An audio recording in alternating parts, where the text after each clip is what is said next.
السلام علیکم ورحمۃ اللہ وبرکاتہ۔ اللہ تعالیٰ آپ لوگوں کو اپنے حفظ امان میں رکھے۔ معزز سامعین، ڈیئر ویورز، اسلام کا چوتھا رکن روزہ ہے۔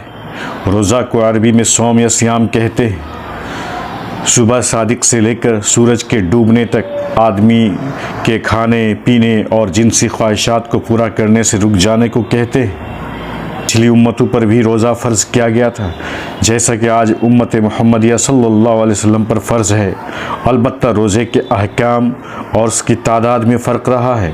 آج بھی دوسرے مذاہب میں روزہ کسی نہ کسی شکل میں موجود ہے۔ لوگوں نے اپنی طرف سے بہت ملا کر اس کی شکل بگاڑ دی ہے۔ قرآن میں ہے، اے مسلمانوں، تم پر اسی طرح روزہ فرض کیا گیا ہے جس طرح تم سے پہلے امتوں پر فرض کیا گیا تھا۔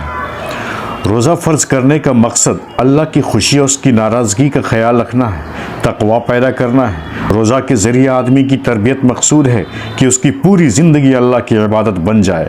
روزہ ایک مخفی عبادت ہے، چھپی ہوئی عبادت ہے۔ اس کا تعلق جسم کے اندرونی حصے سے ہے۔ آپ ذرا غور کریں، ٹھنڈا پانی موجود ہے مگر آپ پیتے نہیں۔ مزیدار اور لذیذ کھانے آپ کے سامنے موجود ہیں، آپ کو بھوک بھی لگی ہوئی ہے مگر آپ نہیں کھاتے۔ آپ چھپ کر چوری چھپے کھا پی سکتے ہیں۔ دنیا آپ کو روزہ دار بھی سمجھتی رہے گی مگر آپ خدا سے ڈر کر سخت گرمی کی حالت میں پیاسا ہو جانے کے باوجود بھی پیاس نہیں بجھاتے۔ سخت بھوک کی حالت میں لذیذ کھانے کا ارادہ تک نہیں ہوتا مگر خوف خدا کی وجہ سے بڑی سے بڑی تکلیف انسان اٹھا لیتا ہے، اور وہ بھی ایک دن نہیں، 2 دن نہیں بلکہ پورے 30 دن، اور اس آزمائش میں وہ کھرا اترنا چاہتا ہے۔ انسانوں کی تربیت کے لیے لگاتار 1 مہینے کے لیے سازگار اجتماعی ماحول اللہ سبحانہ و تعالیٰ فراہم کرتا ہے۔ روزہ ہمدردی و غمخواری کا مہینہ ہے۔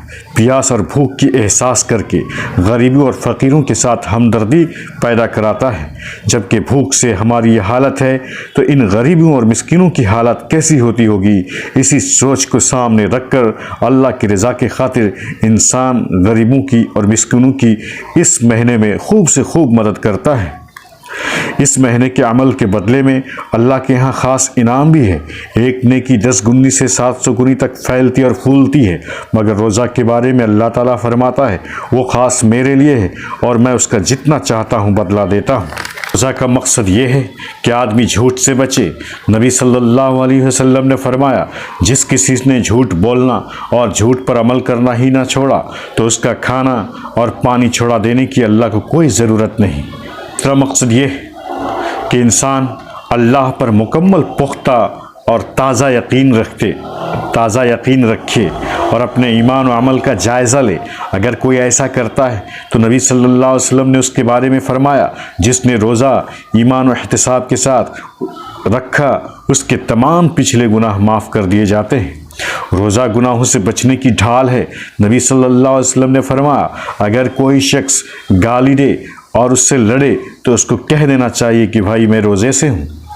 روزے کی حالت میں انسان زیادہ سے زیادہ نیک کام کرنا چاہتا ہے اور بھلائی کا شوقین بھی بن جاتا ہے۔ روزہ سے صحت پر بھی بہت اچھا اثر پڑتا ہے۔ قوت ہاضمہ، ڈائجسٹو سسٹم ٹھیک ہو جاتا ہے۔ معدہ اور آنتوں کی جو بیماریاں ہیں وہ بھی ایک حد تک ٹھیک ہو جاتی ہیں۔ روزہ کے دنوں میں ادا کیے گئے نوافل اور سنت کا ثواب عام دنوں کے فرض کے برابر ہو جاتا ہے۔